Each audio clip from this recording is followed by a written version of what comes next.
हरकत नाही.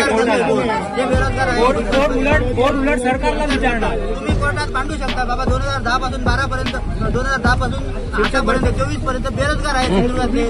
हे का बेरोजगार आहेत हे तुम्ही विचारणार मांडू शकता.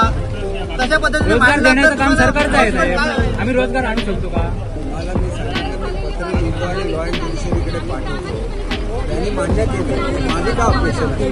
पण तो विषय सांगितल्याप्रमाणे साहेब तसं नाही. आम्हाला आता वेळ आमची साहेब कसं नाही वय निघत चाललेलं आहे. उद्भवत नव्हता. सांगण्याचा उद्देश काय की त्या ठिकाणचे स्थानिक जर लागले असते तर बेरोजगार कोणीच राहिलं नसतं. महाराष्ट्रात तर कोणीच राहिलं नसतं. ही पद्धत शेवटी रद्द झाली ना. लोक काय करतात की कोर्टामध्ये जातात ते म्हणतात आम्ही महाराष्ट्रात. हो पण अधिवेशनात कालच्या अधिवेशनात साहेब एक मुद्दा काढला त्यांनी सभापती महोदयांनी.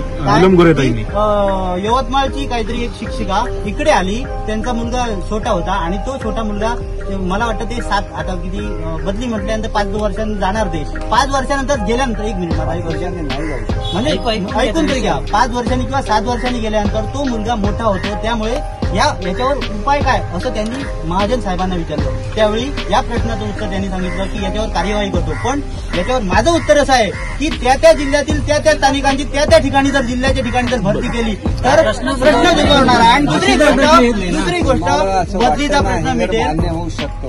तर मी असा प्रस्ताव पाठवतो लॉ ज्युडिशरीमध्ये. त्यांचं उत्तर काय येतं तुम्ही स्वतः बघा.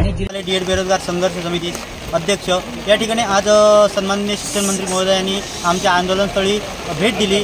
या भेटीत आम्ही त्यांच्यासमोर अनेक आमच्या ज्या मुख्य मागण्या होत्या त्या मुख्य मागण्या ठेवल्या. परंतु आज तशा प्रकारचा कुठलाही ठोस निर्णय त्या ठिकाणी कुठला लागलेला नाही. आणि तशा पद्धतीने आम्हाला ज्या पद्धतीने आमचे जे डीएड बेरोजगार गेली 10 ते 12 वर्ष बेरोजगारीचं जीवन जगतायत हे सगळं कथन करून सुद्धा आज कुठल्याही प्रकारची ठोस त्या ठिकाणी कार्यवाही नाही. तरी आम्हाला कुठल्या पद्धतीने कुठला निकष बदलून त्या ठिकाणी न्याय मिळेल अशा निकषात तुम्ही बसून आम्हाला न्याय द्या. आणि जिल्ह्याचे तुम्ही शिक्षण मंत्री आहात आमचे पालक आहात या भावनेने त्या ठिकाणी आम्ही हाक दिली. तुम्हाला नेमकं काय आश्वासन दिलंय दीपक केसरकर यांनी? सद्यस्थितीत कुठल्या प्रकारचं आश्वासन त्यांनी दिलेलं नाही. परंतु त्यांनी आयुक्त किंवा वरिष्ठांची चर्चा करून एक या बेरोजगारांबद्दल वेगळं काय करता येईल काय याबाबत त्यांनी थोडीशी भूमिका घेतलेली आहे. परंतु तशा प्रकारचा ठोस त्यांनी त्या ठिकाणी निर्णय. पालकमंत्री रवींद्र चव्हाण यांनी सुद्धा तुमची भेट घेतली. काय आश्वासन दिलं त्यांनी? सन्माननीय पालकमंत्री रवींद्र चव्हाण साहेब यांनी देखील या ठिकाणी आंदोलनस्थळी भेट दिली. परंतु त्यांनी देखील कुठल्याही प्रकारची ठोस अशी भूमिका घेतलेली नाही. त्यामुळे आम्हाला अपेक्षा होती की जिल्ह्याचे पालकमंत्री ते आहेत.